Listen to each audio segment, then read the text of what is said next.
Bon, bonsoir à tous, merci à ceux qui peuvent encore rester.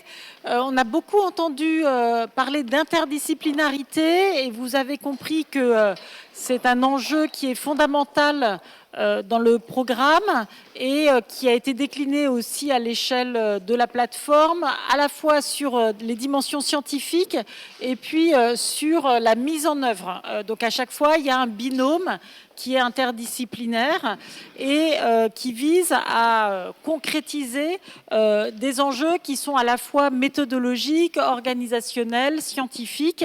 Et pourquoi cette interdisciplinarité? Ça a été déjà évoqué. C'est un enjeu pour connaître la complexité de la fin de vie, mais aussi pour reconnaître ces enjeux. On a parlé de reconnaissance.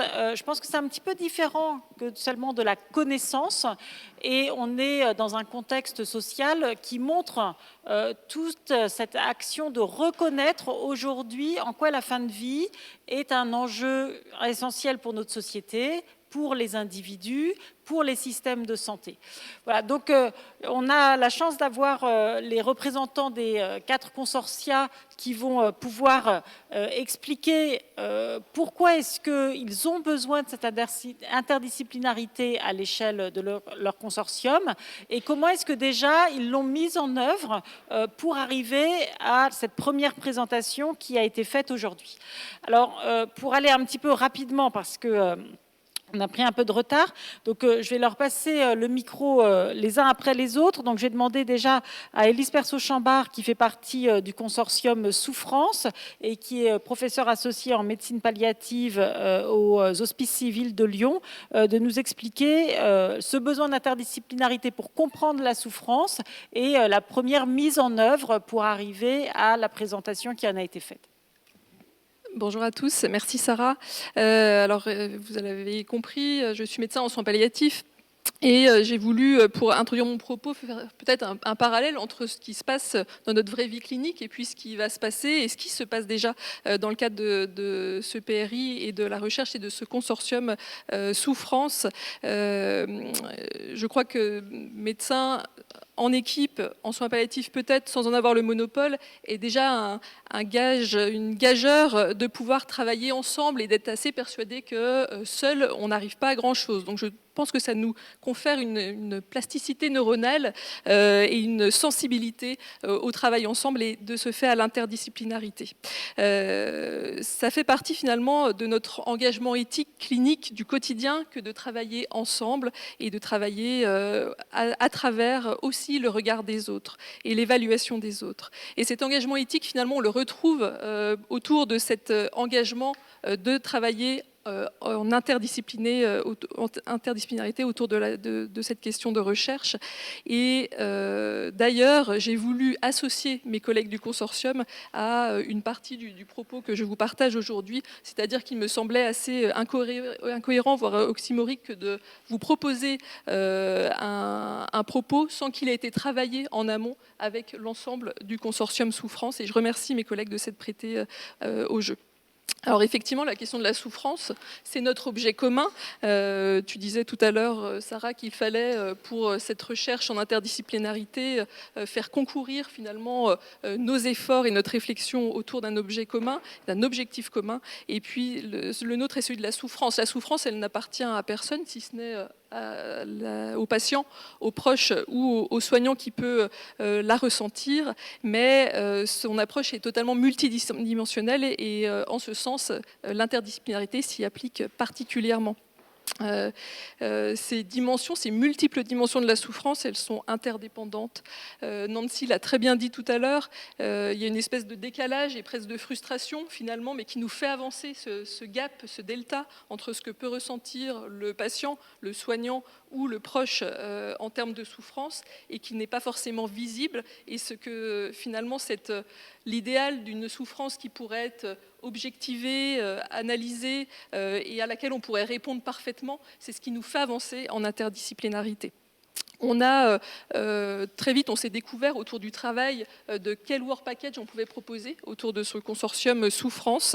Et à travers les 5 work packages qui vous ont été déclinés, nous avons partagé, des partis pris communs, mais dans lequel chacun se retrouvait. Et effectivement, il y a une vraie disposition interdisciplinaire à l'intérieur même de ces work packages. Alors, tu demandais tout à l'heure, Nancy, si c'était un travail prétentieux, non, ambitieux peut-être. Ce qui est sûr, c'est que moi j'ai vraiment l'impression d'être dans une école d'humilité et volontairement j'utilise le mot d'école puisqu'on est tous apprenants de l'autre dans sa discipline et parce que nous sommes soignants, médecins, philosophes, psychologues, sociologues, anthropologues, juristes et j'en oublie peut-être, nous apprenons tous de l'angle de vue du voisin et nous sommes tous celui qui va pouvoir accompagner l'autre là aussi dans ce travail autour de la souffrance. Un des enjeux, c'est effectivement de ne pas travailler en silo au sein de nos work packages et nous avons d'ores et déjà établi des liens aussi en inter-work package pour éviter et créer des porosités et cette répartition interdisciplinaire est aussi excessivement importante dans notre consortium. Je pique une expression que m'a soumise Thomas Bonnet qui est sociologue et avec qui on travaille sur ce consortium et qui me parlait d'empathie scientifique, c'est-à-dire comment finalement on arrive à se mettre aussi et à créer ces espaces de porosité et comment est-ce qu'on arrive à créer des espaces de dialogue, de communication pour se comprendre finalement et comprendre l'autre là aussi dans une posture scientifique différente et comment finalement nous devenons l'apprenant de l'autre. Peut-être est-ce qu'il y a des pièges aussi à ça. Alors, je crois que cette empathie scientifique, c'est un muscle qu'on a tous, mais il se travaille. Voilà, il se travaille à travers tout ce qu'on est en train de constituer, des réunions hyper régulières. Cette envie, elle est aussi basée sur le volontariat et l'envie et l'engagement, là aussi, de chacun. Est-ce que c'est un sport à risque? Je ne pense pas.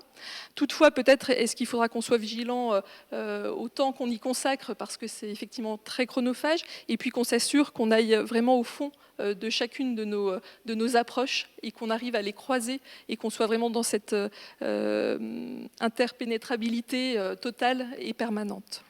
Voilà. Merci beaucoup. J'ai passé le micro à Guillaume Grandazzi, excusez-moi, donc qui est maître de conférence en sociologie à l'université de Caen, qui travaille aussi à l'espace éthique, enfin de réflexion éthique de Normandie, et qui fait partie du consortium Désir de mort.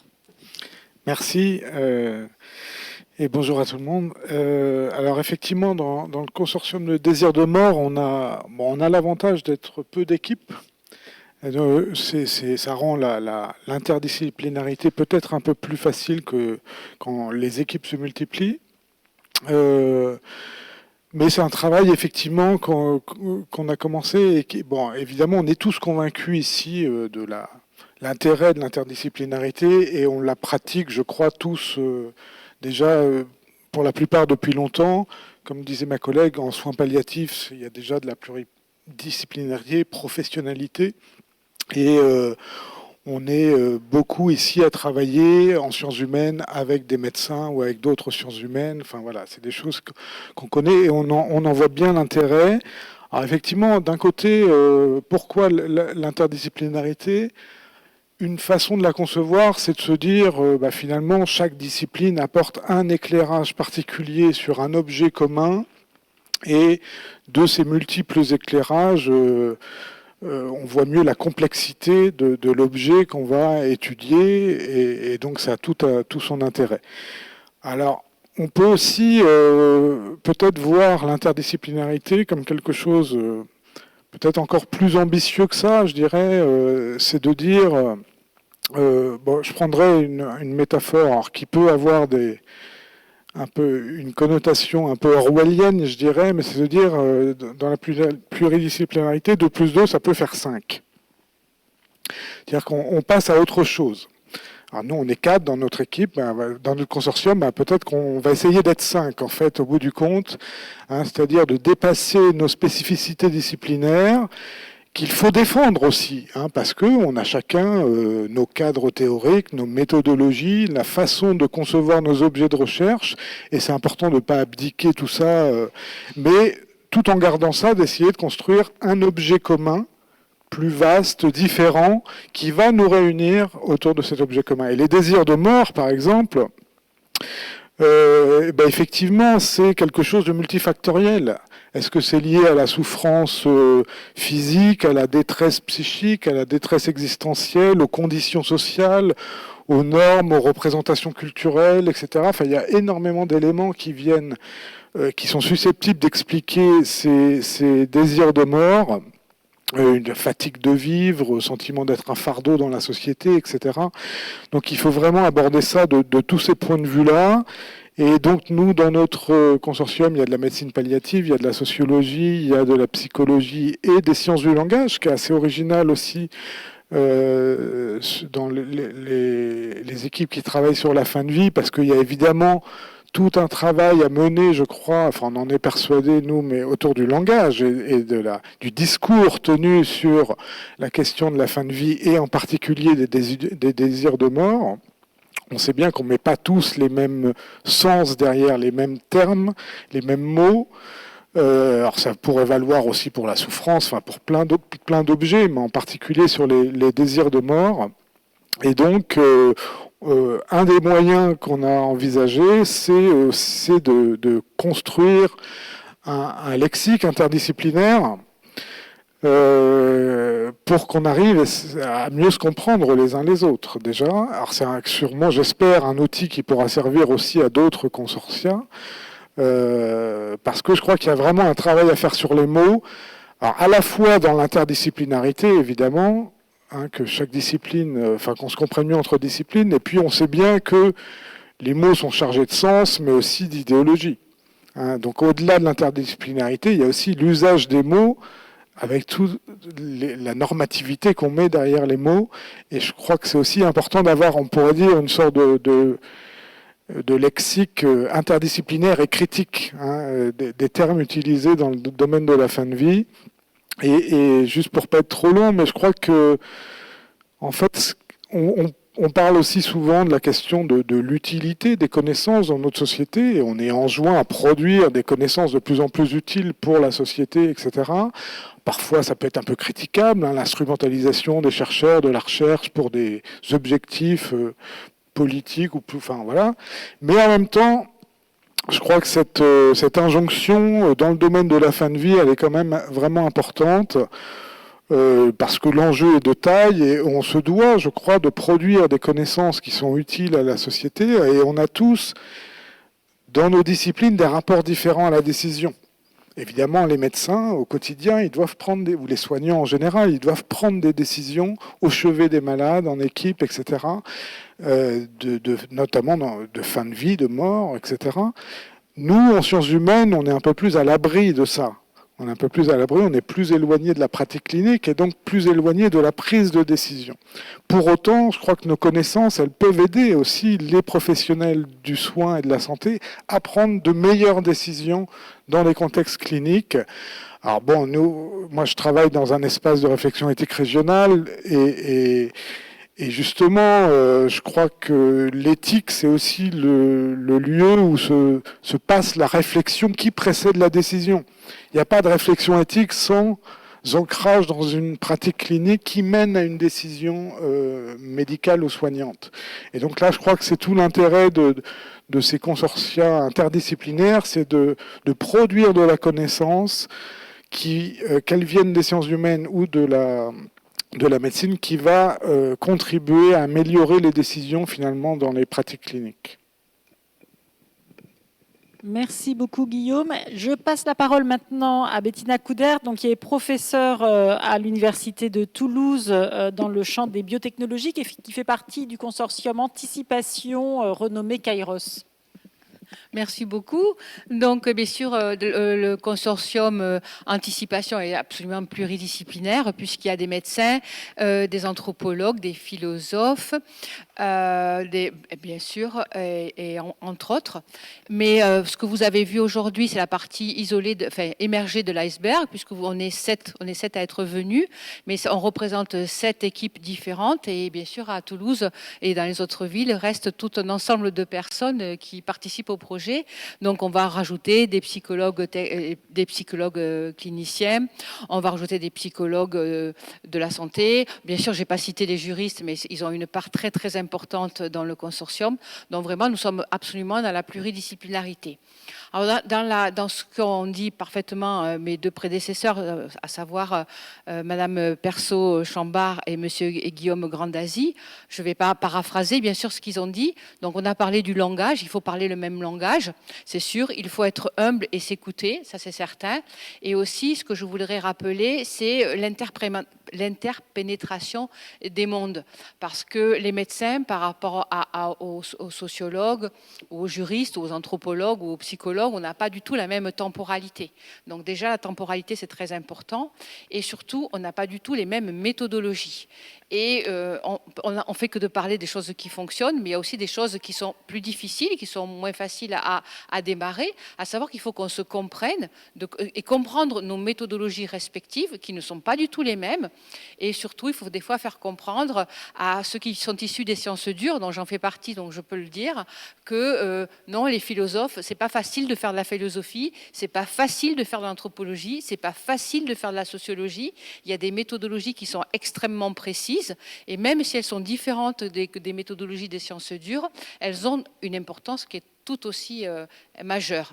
Donc déjà, il faut apprendre à se comprendre et apprendre nos méthodologies respectives et nos temporalités respectives. Et aussi, ce que je voudrais dire, c'est que, vivant dans un hôpital depuis 35 ans, j'ai remarqué qu'il est assez difficile de pénétrer des services de médecine. Lorsque les médecins voient arriver des sociologues, des philosophes, il y a toujours une petite réticence à savoir, mais est-ce qu'ils vont nous juger? Est-ce qu'ils vont juger nos pratiques? Et donc, c'est pas si facile que ça pour des sociologues, des anthropologues ou des juristes de pénétrer dans les services et de travailler avec des médecins. Il y a une petite réticence à l'origine. Et donc, ces projets interdisciplinaires, promulgués grâce à des projets comme le PRI, va permettre d'acculturer les médecins aux sociologues, aux anthropologues, aux juristes, etc. Et de la même façon, d'acculturer le monde des sciences dites molles, c'est dommage, le terme n'est pas du tout élégant, aux sciences dures et à la temporalité des autres. Donc je trouve que c'est vraiment très important qu'on travaille ensemble sur ces projets et que par là, on va acculturer l'ensemble des participants toutes nos équipes de recherche, donc les médecins, les sciences dures et les sciences non dures. Voilà. Donc je trouve que c'est important. Et on n'a pas parlé des budgets, parce que là, c'est le sujet qui fâche.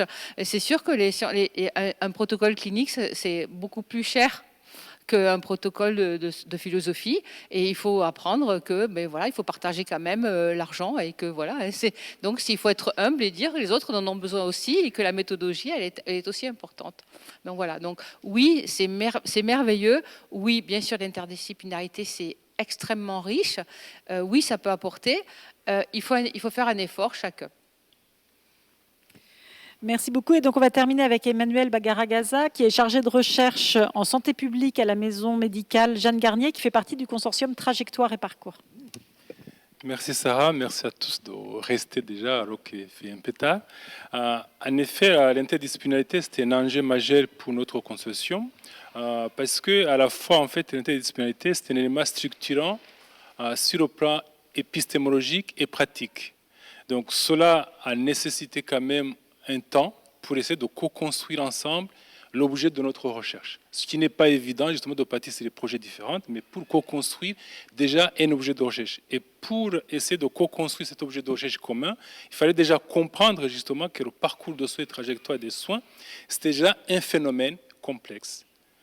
Un phénomène qui est structuré autour d'un système, un système lié à la fois au réglementaire, qui est lié à la fois à la coordination et l'organisation des pratiques et des professionnels, mais aussi à l'interaction des acteurs. Donc tous ces éléments-là nécessitaient justement, entre guillemets, de les comprendre mieux et surtout de trouver une réponse. Et donc, nous, l'interdisciplinarité, c'est comme une réponse à la fois rationnelle, en fait, à cette complexité réelle dans l'objet de notre recherche. Ça, c'était déjà à la base plus ou moins épistémologique des choses. Bon, là, je le raconte comme ça, mais c'est quelque chose qu'on a construit quasiment de novembre, plutôt d'octobre à décembre, pour essayer d'arriver à ça et pour essayer que chacun fait un pas vers l'autre, justement, pour essayer d'intégrer, parce que, justement, il fallait qu'on quitte la pluridisciplinarité pour aller vers l'interdisciplinarité. Et je me dis que c'est encore une construction que nous sommes en train de faire. Je ne dis pas qu'on a déjà atteint l'optimum en fait, de l'interdisciplinarité, parce que ça doit se construire au fur et à mesure. Nous y sommes déjà, on a défini déjà l'objet de recherche commun, mais maintenant, on doit aussi continuer à définir les méthodologies qui font cohérence si cet objet de recherche, mais aussi comment on intègre les résultats donc, des différents work packages. C'est là où aujourd'hui on a trouvé la complémentarité sur le plan d'alignement philosophique mais aussi scientifique de ces work packages.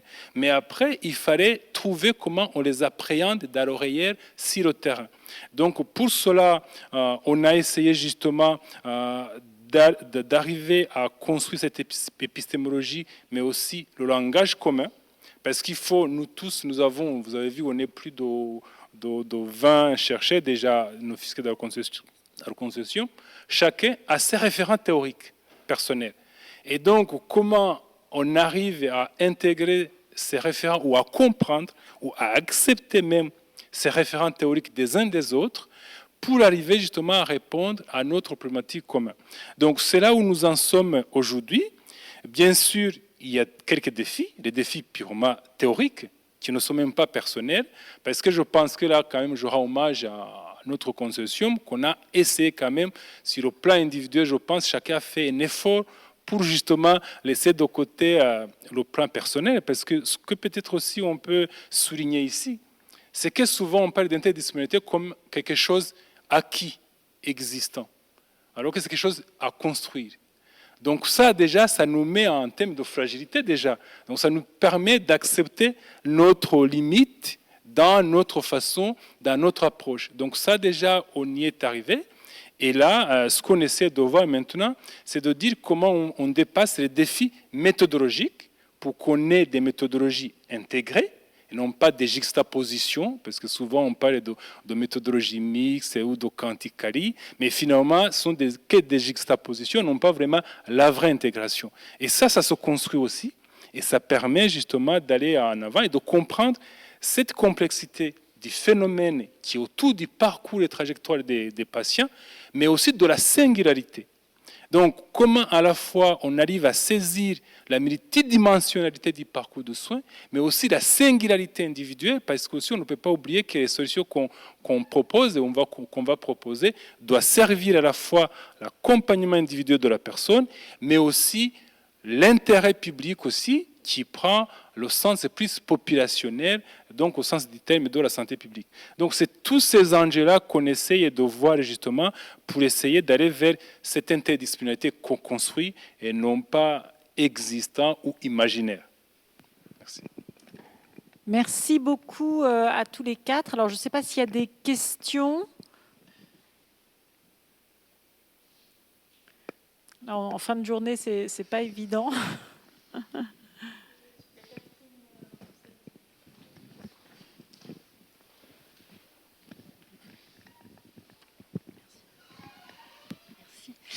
Merci, je me lance, mais c'est la fin de journée.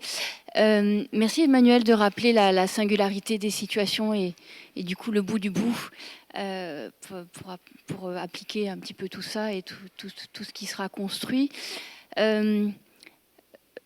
Merci beaucoup pour vraiment toute la richesse de cette journée et je vous partage ce qui me reste peut-être de la présentation des consortia et sur comment on pourrait l'appeler l'acteur manquant ou naïf, c'est l'incertitude. Et donc ce point de vigilance qu'il faudra sans doute observer à partir de tous ces résultats de la recherche. Et là, donc, je projette, j'anticipe, puisqu'on est dans le Kairos, j'anticipe sur les modélisations que vous allez construire. Et c'est vraiment ça l'objet de ces projets de recherche. Et ce point de vigilance de laisser la place à l'incertitude qui est si propre aux soins palliatifs, si présente dans vos vies de soignants et de chercheurs dans toutes les disciplines. Et donc j'imagine bien que les comités scientifiques et éthiques qui vont accompagner ce PRI seront tellement importants pour que ces résultats modélisés soient conservent existence même de ce qui fait la fin de vie. Merci beaucoup.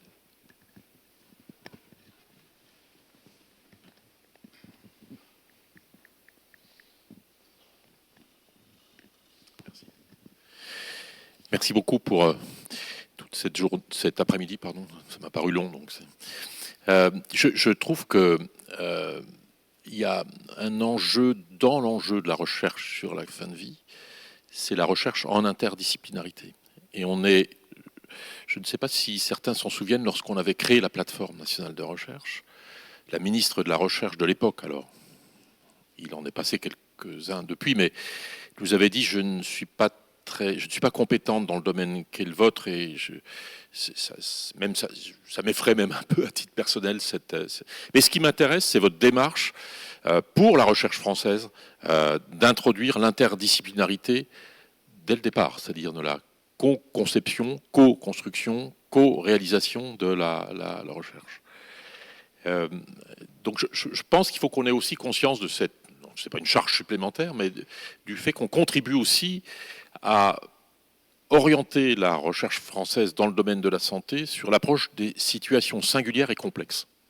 Il n'y a pas d'autre manière que de passer par l'interdisciplinarité, voire la transdisciplinarité, pour pouvoir aborder ces questions-là. Donc, je trouve que c'est important merci Clément, j'en profite pour te remercier pour le travail que tu fais, parce que créer, à partir de réponses à un appel à, je ne sais plus comment on l'a appelé, à communication, ou à contribuer à la création de consortia, c'est-à-dire contribuer à l'animation, qui a toujours été très simple, si j'ai bien compris, d'un dialogue, des échanges, pour arriver à construire un projet ou un pré-projet scientifique, c'est déjà, à mon avis, une gageure importante. Et bon, je ne sais plus qui... C'est toi qui nous a montré le pont d'Avignon, je crois, hein, ou je ne sais pas, c'était peut-être pas Avignon, mais on arrive au milieu du gué à ce moment-là, et je pense que je ne serais pas sympathique de dire que l'essentiel reste à faire, mais il reste quand même un peu de travail à faire derrière. Mais moi, je pense que... Enfin, je vois la question des soins palliatifs et de la recherche en soins palliatifs comme un cheval de Troie des réformes qu'il faut introduire et dans la recherche et dans le système de santé. C'est-à-dire que précisément, on va au-devant de questions complexes parce qu'on en fabrique des questions complexes. On fabrique des questions complexes et individuelles, et pour appréhender la complexité et l'individualité, il faut une approche qu'on doit créer d'une certaine manière. Alors on n'invente peut-être pas le fil à couper le beurre surtout, mais je pense qu'il faut qu'on soit conscient de cette dimension très singulière de la recherche dans le domaine où on est. Et donc, merci d'engager les travaux derrière tout ça. Il ne reste plus qu'à. Alors, il ne reste plus qu'à finir ce qui est entamé. Et puis, Franck est là, Franck Mouton est là. Franck va nous annoncer qu'il a trouvé des financements pour la suite. Non, pardon, Franck, je te mets mal à l'aise. Mais il nous reste à convaincre de la pertinence de cette démarche-là pour aussi pouvoir lever des fonds sur cette dimension-là. Parce que ça fait partie aussi de l'inachevé pour l'instant. Merci. Oui.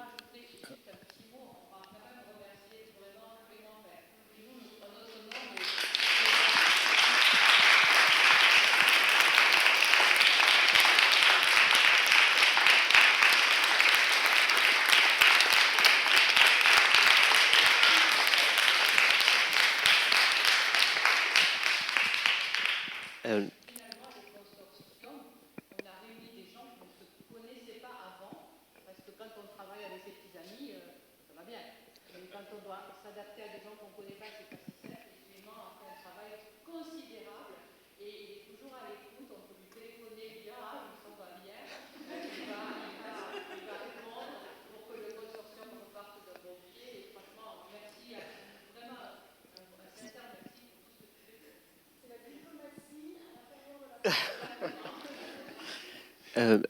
Peut-être pour ajouter quelque chose, bon, là déjà je ne reviens pas justement vraiment au remerciement de Clément, mais concrètement c'est que en fait elle essaie de nous faciliter un défi qui n'est pas facile en fait, parce qu'elle est entre les deux mondes qui n'ont pas le même timing.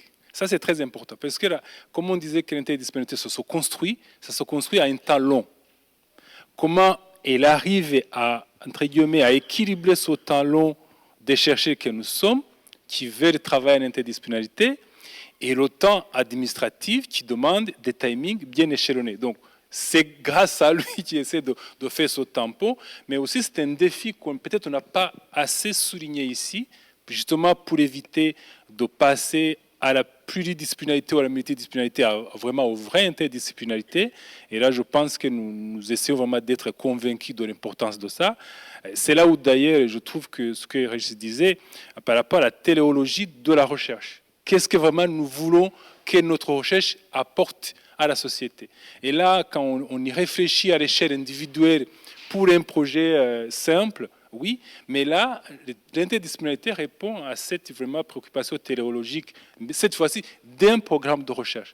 Et ça, c'est un défi colossal, en fait, vraiment que nous espérons que nous allons tous relever ensemble, mais qui n'est pas évident, qu'on ne peut pas aussi sous-estimer. Merci beaucoup. Peut-être avant de clôturer la table ronde et de passer le micro à Franck pour le mot de la fin, moi aussi vous remercier parce que vous avez bougé très vite, très fort. Effectivement, ça n'a pas été toujours facile. Je pense que dans les prochaines années, ça ne le sera pas plus. Mais je pense que maintenant, on a commencé à voilà, trouver une manière de travailler. Donc, c'est surtout moi qui souhaiterais vous remercier. Voilà, parce que vraiment, vous avez fait beaucoup. Il y a quand même, enfin, je ne sais pas si tout le monde se rend compte, mais on a une réunion hebdomadaire depuis le mois d'octobre et l'annonce des résultats où il a fallu travailler pour essayer de construire les choses. Enfin, voilà, c'est quelque chose qui a été très prenant, très engageant et pas toujours facile. Voilà, il a fallu trouver des modes de fonctionnement quand les uns étaient d'astreinte ou de garde, les autres avaient des impératifs soit dans leur fonction universitaire, soit personnelle. Donc merci à tous d'avoir jonglé avec vos agendas bien chargés, voilà, pour en être arrivé là. Merci.